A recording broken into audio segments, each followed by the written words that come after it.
Good morning everyone! Isang ag-amazing na araw sa inyong lahat and welcome sa isa na namang kapanapanabik na episode dito sa ating Science 8 ETULAY session on television. This is Tudor C. from SDO Tarlac Province, your big brother and explorer buddy in this amazing world of science. So kung handa na kayo, buckle up and hold on to your seats because magsisimula na ang ating roller coaster ride in learning science. So let's get it on! So today is for the Science 8 learners, quarter 2, week 2 na po tayo and you are with Tutor C. Earthquakes, epicenter, and magnitude po ang ating pag-uusapan. So hopefully, maintindihan natin ang bawat detalye ng lesson so that we will be able to apply it sa ating module sa pagsagot and also sa ating totoong buhay yung mga skills na matututunan. Sa module po natin, ito ang ating pinagkuhanan mula sa DepEd Commons, Science Quarter 2, Module 2 for Grade 8, Earthquakes, Epicenter, and Magnitude. So for the Quarter 2, Week 2 po, ang ating goal for the most essential learning competency ay to differentiate the epicenter of an earthquake from its focus and intensity from magnitude. Ibig sabihin, kikilalanin natin sila epicenter, focus, intensity, and magnitude na konektado sa earthquake para mas lalo pa natin silang maunawaan at maintindihan. Reminder nga lang class, okay? Take the pre-test prepared at the beginning of the module because hinanda yan para ma-assess ang inyong preparedness ng inyong mga teacher para sa bagong lesson. Take time then in reading and understanding the lesson. Follow instructions carefully para hindi kayo magkamali. Use a clean sheet of paper for your answers in each activity and assessment and try to recall and connect the ideas that you had in the lower years or yung mga natutunan ninyo na before at i-apply dito sa ating bagong pag-uusapan or sa topic na inyong bagong pag-aaralan sa inyong school. And of course, be honest. When doing the activities, record only what you have really observed. Okay? Don't hesitate to ask kung meron kayong hindi nauunawaan sa inyong teacher. And then after that, take the post-test prepared at the end of the module para masukat ang inyong natutunan sa inyong pinag-aralan. You can check your answers in the activities, self-assessments, and post-tests to help you pagkatapos ng inyong pinag-aralang module. Simulan natin class sa isang activity under what I know ng inyong module pages. Hanapin ninyo yung may title na multiple choice. Sabi sa ating module, choose the letter of the correct answer. Handa na ba kayo? Number 1. Ang tanong dito ay, where is the epicenter located in the illustration? Meron tayong picture na merong numbers 1, 2, and 3 and arrows. Saan dito daw ang epicenter?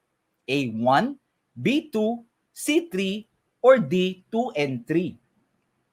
The correct answer is letter B, number 2, yung guhit na tumuturo pataas doon sa surface ng Earth, kunwari. For number 2 question, what point on Earth's surface is directly above the focus? Is it A, epicenter, B, focus, C, intensity, or D, magnitude? The correct answer, class, for this one is epicenter. For the number 3 question, which of the following describes an active fault? Again, which of the following describes an active fault? Is it A, no earthquake occurs, B, no record of earthquake, C, expected to generate earthquake, or D, generates earthquake once in a million years? Para sa sagot, ang tamang sagot ay letter C, expected to generate earthquake. For our number 4 question, what scale measures the magnitude or size of an earthquake? Ang pagpipilian ay A, Mercalli scale ba? B, Richter scale? C, spring scale? Or D, weighing scale? The correct answer for this one, class, is letter B, Richter scale. And for our number 5 question, what is referred to as a measure of the amount of energy released in an earthquake? A, intensity, B, magnitude, C, stress, D, tension. The correct answer, class, for this is letter B, magnitude. Very good. Ngayon class, punta naman tayo sa ating page na may titulong What's New. Ang activity natin dito ay Label Me. Sabi sa ating direction class, identify and label in the numbers accordingly what are indicated in the figure by choosing the correct word from the box of options provided. Meron tayong illustration na ginamit natin kanina at ito naman ang mga words na pagpipilian natin para sa ating sagot. Intensity, fault, focus, and epicenter. Handa na ba kayo? Meron lamang tayong tatlong sasagutan. Para sa number 1 class, ang tamang sagot dito ay fault. Para sa number 2, epicenter. At para sa number 3, focus. Nasagutan nyo ba ng tama? Very good. Meron na kayong natutunan mula sa inyong mga nakaraang pinag-aralan sa lower grade ng science. So pag-usapan na natin ngayon ang ating topic today. Sa nakaraang episode, natutunan nyo na ang earthquake is the shaking of the surface of the earth resulting from the sudden release of energy in the earth's lithosphere or yung namumuong pwersa sa ilalim ng lupa mula sa potential energy na magiging kinetic energy at maglilikha ng lindol sa ibabaw ng lupa. The energy will eventually be released once the fault overcomes the frictional movement. Okay? Ano nga ba yung lithosphere na nabasa natin kanina? Sabi dito class, lithosphere is composed of the crust layer and the upper portion of the mantle. So ito basically yung tinutungtungan natin na lupa, na layer, pati na rin yung layer na nasa ilalim nito na parte ng mantle or yung ibabaw na parte ng mantle. Yun yung lithosphere. Yung fault naman na nabasa natin kanina at tulad na napag-aralan nyo last week is a weak point in the tectonic or lithospheric plate where the pressure inside the crust is released. Technically, ito yung mahinang parte ng ating crust at mantle. At ito rin yung kadalasang dugtungan ng mga continental plate kung kaya't hindi sila matibay tulad ng mga nasa gitnang parte ng mga plates. Pagtuunan natin ngayon ang mga factors involved or present in an earthquake. So para sa lesson ito, pag-aaralan natin ang focus, epicenter, magnitude at intensity. At maliban doon, sa bandang huli, pag-uusapan din natin ang tungkol sa two types of faults. Meron tayong active faults at inactive faults. Magsimula tayo sa focus at epicenter.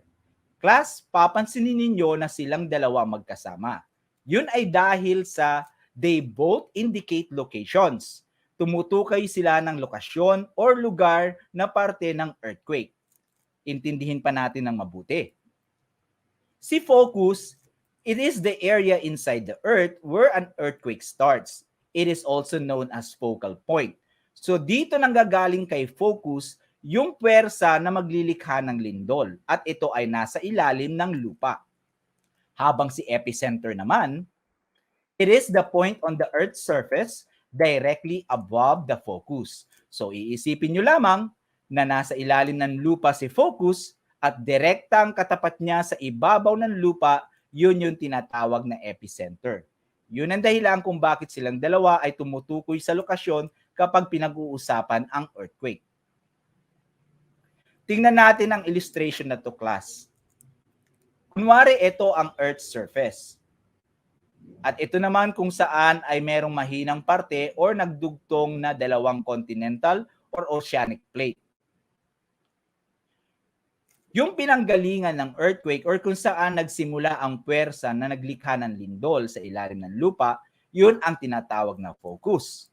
Habang yung katapat niya sa itaas na nasa surface ng earth, yun naman ang tinatawag na epicenter. Malinaw na ba class kung anong epicenter at focus? Very good. So balik tayo. Pag-usapan natin ng mabuti ang epicenter. Sabi dito class, during an earthquake, the strongest shaking occurs at the epicenter. That is because katapat na katapat niya mismo sa ilalim yung pinanggalingan ng lindol. Sometimes, ground breaks along the fault dahil nga mahina yung continental and oceanic plate na katapat ng fault. If two earthquakes of equal strength originate from the same epicenter, the one with the shallower focus causes more destruction. Ang ibig sabihin nito, class, is kung may dalawang earthquake daw na naganap sa iisang epicenter, kung sino yung mas mababaw ang focus or mas malapit sa surface ng Earth, yun ay ang maglilikha ng mas malakas na paglindol. Ang dahilan dito ay seismic wave from a deep focused earthquake lose more of their energy as they travel upward.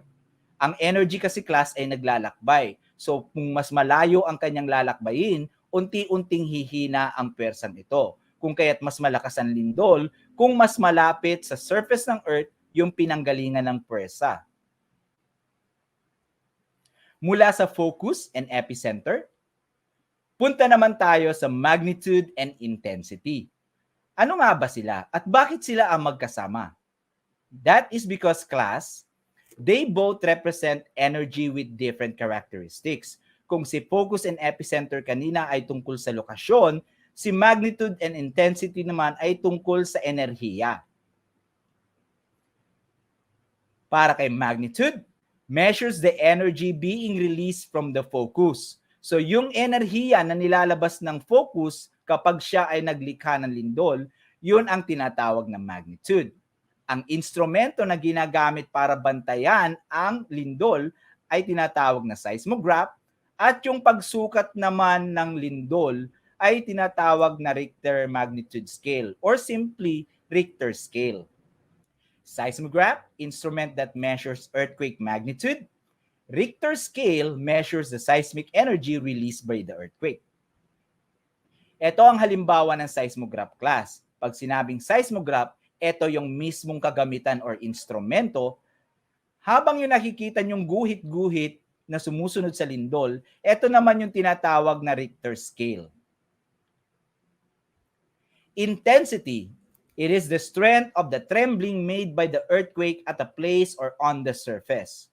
It is also the measurement of the damage on the surface caused by the earthquake. Kung si magnitude ay yung enerhiya or puwersa sa ilalim, si intensity naman ay yung nakikita or mararamdaman sa ibabaw. Mercalli scale measures the intensity of an earthquake or amount of damage caused by it. The intensity varies depending on where you are from the epicenter. So Mercalli scale naman, class, ang sumusukat ng epekto ng lindol sa ibabaw ng lupa. Ang lakas ng lindol or yung intensity ay dumidepende kung saan ka nakalocate doon sa epicenter. Kung nasa mismong epicenter ka, mas malakas. Kung medyo malayo sa epicenter, medyo mahina ng konti. Balik tayo, class, sa illustration na ginamit natin kanina para mas madali nating maunawaan ang magnitude at yung intensity. Again, yung lakas ng lindol mula sa focus or yung energy mula sa focus, yun yung tinatawag na magnitude. So nasa ilalim din siya ng lupa, tulad ng focus. Habang yung naman nasa Earth's surface, yun ang tinatawag na intensity or yung lakas ng lindol at kung gaano kagrabe ang damage na nilikha nito. So nasa ibabaw siya ng surface ng Earth. Ang magnitude ay sinusukat ng Richter scale. Ang intensity ay sinusukat ng Mercalli scale. Tandaan niyo yan, ha? Richter scale para sa magnitude, Mercalli scale para sa intensity. So mula sa magnitude and intensity, pag-usapan na natin ang dalawang uri ng faults. Meron tayong dalawa, which is the active fault and the other one is inactive fault. Ano ba yung active faults? Active faults are areas along which displacement is expected to occur. Ibig sabihin, ito yung linya na mahina sa ating layer ng Earth or sa crust kung saan madalas may nangyayaring lindol. These are considered geographical hazards. Ibig sabihin nito, class, ay delikado para sa mga tao dahil kapag may nangyaring lindol, may possibility na maguguho ang lupa or bibiyak. Yun ang active faults. Puntahan naman natin ang inactive faults. Siyempre, kung ang active faults ay delikado, ang inactive faults naman ay yung mga faults, oo, faults sila, pero hindi ginaganapan ng mga earthquake. Inactive faults are areas which can be identified but which do not have occurrence of earthquakes. So yun yung mahihinang layers ng crustal plate ng Earth or dugtungan ng mga continental and oceanic plate, pero walang kaganapan ng earthquake. Kaya nga inactive faults siya. Ngayon na napag-usapan na natin ang mga bagay-bagay tungkol sa focus, epicenter, magnitude at intensity, punta naman tayo sa susunod nating activity para sukatin ang ating mga natutunan. Under what's more, ang activity natin ay match it. Ang sabi ng direction, match the definitions under column A with the correct term from under column B. Okay, so column A, nandun ang definition, kukunin natin ang sagot sa ilalim ng column B. Handa na ba kayo? Number 1, it is a point on the ground directly above the focus. Number 2, it is the weak point in the tectonic plate where pressure which the crust is released. Number 3, it is the point where the earthquake originates. Ang pagpipilian ay A, fault, B, focus, C, epicenter, D, magnitude. At ang tamang sagot, class, ay letter C para sa number 1, which is epicenter, letter A para sa number 2, which is fault, and letter B para sa number 3, which is focus. Nakuha nyo ba ang tamang sagot? Very good. Move na tayo. Para sa susunod nating activity, ang title ay Let's Scale It. Ang sabi ng direction class, grade 8 learners study the table about Richter magnitude and answer the following questions. Alam ko, lilipat ako sa susunod na presentation, pero gamitin ninyo ang inyong kopya ng table na ito. Meron tayong column ng magnitude, description, at yung effect ng earthquake base sa magnitude at description. Are you ready? For number 1 question, what is the lowest magnitude of an earthquake? Base sa table class, ang tamang sagot ay less than 2.0. So yun yung nakikita nyong unang number sa ilalim ng column ng magnitude o yung pinakamahina. Number 2 question, what is the description of magnitude 5.0 to 5.9 earthquake? Ang tamang sagot dito, class, ay moderate. At yun ay nasa ilalim ng description. Very good. Ito naman ang ating pag-aaralan or sasagutan. What I have learned na part ng inyong module. Directions. Fill in the blanks with the correct term to complete the statement, class. Sabi ng module natin, write your answers on a separate sheet of paper. Pero kung ang module ninyo ay kopya nyo na at allowed kayong sumagot dito, why not answer directly on your modules? For our number 1 question, blank is the sudden movement of Earth's crust at a fault line. The correct answer, class, is, of course, earthquake, which is the sudden movement of the Earth's crust, right? For number 2, blank is the point where an earthquake begins. That is focus because it always starts with the focus na nasa ilalim ng lupa. And for our number 3, an earthquake's most intense shaking is often felt near the blank. Naalala nyo ba kung saan? Of course, yun ay sa epicenter, which is katapat mismo ng focus. For our number 4, blank fault is one that has moved in the past and is expected to move again. So this is a type of fault. That is an active fault.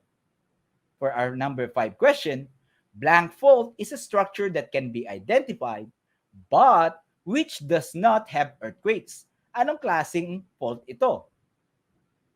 Inactive fault. Very good, class. Very good, grade 8 learners. We now move to the assessment part. Congratulations, you're almost done, class. Multiple choice po tayo on this part of your module.